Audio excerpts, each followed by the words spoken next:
The following is a production of Learfield Sports.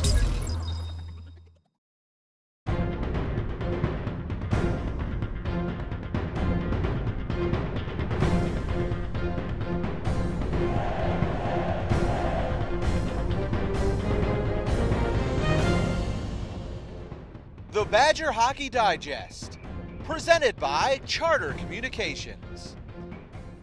Hi, welcome to the Badger Hockey Digest, brought to you by Charter. I'm the radio voice for Wisconsin hockey, Brian Posick, head coach Mike Eaves, alongside the Wisconsin Badgers, riding a 6-game winning streak in WCHA play, 7-0-3 in their last 10 league games, and have vaulted into a fourth-place tie with 10 conference games remaining on the slate. And Mike, it's been a nice run for your club this past weekend against Alaska-Anchorage. In particular, on Friday night, your team came out, played very strongly, won 5-2, a couple of three-point nights. Michael Mersch, 2 goals and an assist, and Tyler Barnes got on the board too and had a couple of helpers, which was nice to see. Well, the wins were very important for us to keep our momentum going that we had created and keep us alive in the race for the McNaughton Cut, and a bunch of other things, getting home ice advantage and keeping our RPI up there. So we had made a couple of changes early in the week with our top 2 lines and changing our center iceman around, trying to stimulate some offense.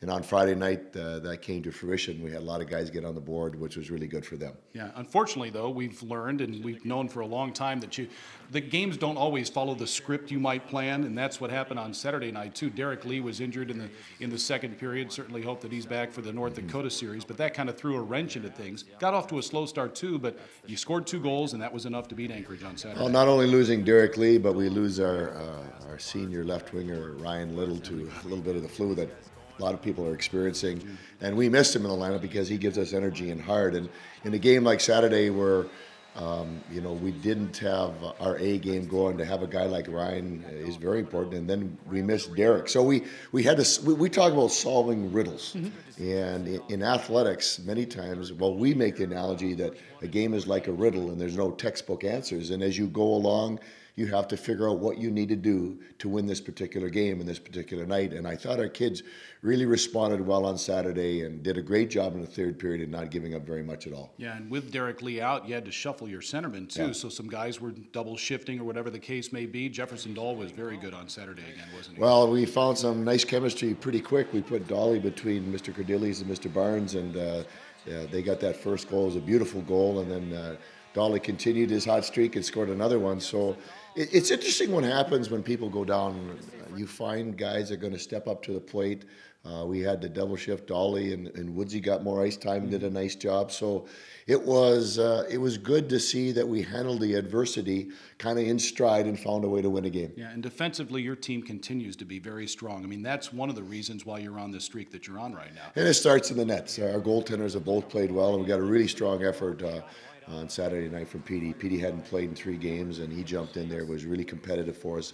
And it was good for Petey. He really wanted to get that win, to shut the door in the third period, and he did that for his teammates and himself, and give him a boost of confidence as well. Yeah, Landon Peterson, by the way, has the top goals against average in the WCHA at 1.9. His save percentage also leads the league at .930, and he's got that nice little competition, a friendly competition with Joel Rumpel. They get along quite well and cheer each other on every moment they can. It's all coaches will tell you that's the kind of thing that you want to have. If you're basketball, you have 2 point guards.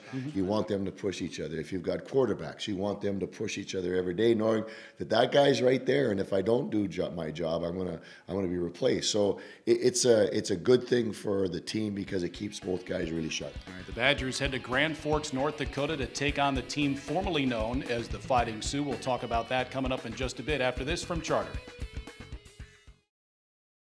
Who needs this modern world? I can live just fine out here without the road rage and boy bands. Of course, I might miss my Charter HD with football on ESPN and Walking Dead on AMC. Just ESPN, AMC, Shark Week on Discovery HD, and Comedy Central HD. But that's it.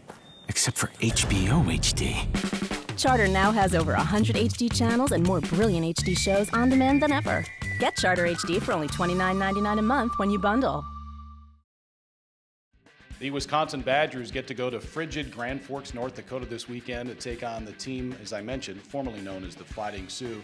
This is a series that will end in WCHA competition after this one, at least regular season-wise. Of course, Wisconsin will be part of the new Big Ten Conference, and North Dakota will join the National Collegiate Hockey Conference next year. But I know Badger fans and North Dakota fans want to keep this series going, and it sounds like it will very, very soon.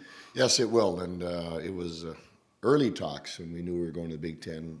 Had a conversation with Dave Haxtell, who's the North Dakota coach, and we both were interested in making sure that we continued this rivalry, and so we are set up in the future to play against each other, and I think it's good for both fans because we've come to enjoy the style of hockey, and the fans really get into the games that we have with them. And there's so many great rivals that Wisconsin has in the WCHA. You think of Minnesota Duluth. St. Cloud's become a pretty good rival. Michigan Tech and their head coach Mel Pearson too, but you can't schedule everybody, can you? No, you can, and it becomes a little bit of a juggling match, and I think because we are who we are, I think people want to keep us involved in their schedule because they know that our fans travel, and this is a great venue to play at. They would like their kids to have that experience. So we are pretty fortunate that we have people calling and asking, and we have to make those tough decisions. All right. It's been tough for teams on the road to play in any sport, but Wisconsin, I don't want to say it's made it look easy this season, but the Badgers have only one road loss this year. Can you have an explanation for that? You played well away from home. No, I can't. I wish I had an explanation why we weren't playing better at home. It almost seemed at home like we have such beautiful new locker rooms that we had to earn it. We had to fight through some adversity and make it our own. But on the road, we've played simple, we've played hard, we played well. We've got some timely goaltending and goals on the road. So, you look at the record, that's pretty impressive, and we want to keep that going. We're getting down to crunch time and going, in the second and last part of the season here, we go to North Dakota, we go to UNO, both places that are very hard to win at. Right. And we need to keep this idea. We talk about getting ponies and bringing ponies home on their own, not points, ponies. And we need to do that here going down the stretch. And Engelstad Arena, if you haven't been there, it may be the best venue in college hockey. Well, it's one of the best. I certainly put our barn in there, but it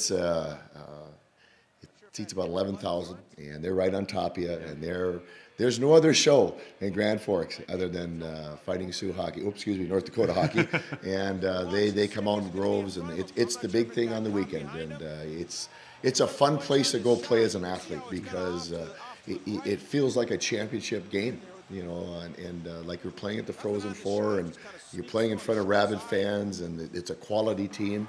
So it makes it fun as an athlete to play in an environment like that. And North Dakota has one of the top forward lines in all the country. Danny Cristo, Corbin Knight, and Rocco Grimaldi. They're tough. Your defense has been good, but I'm sure you'll keep particular eye on those three, right? No, they are very good together. They all have ability. They all have the ability to feed off each other and take what's given, and they have speed and skill and all those type of things.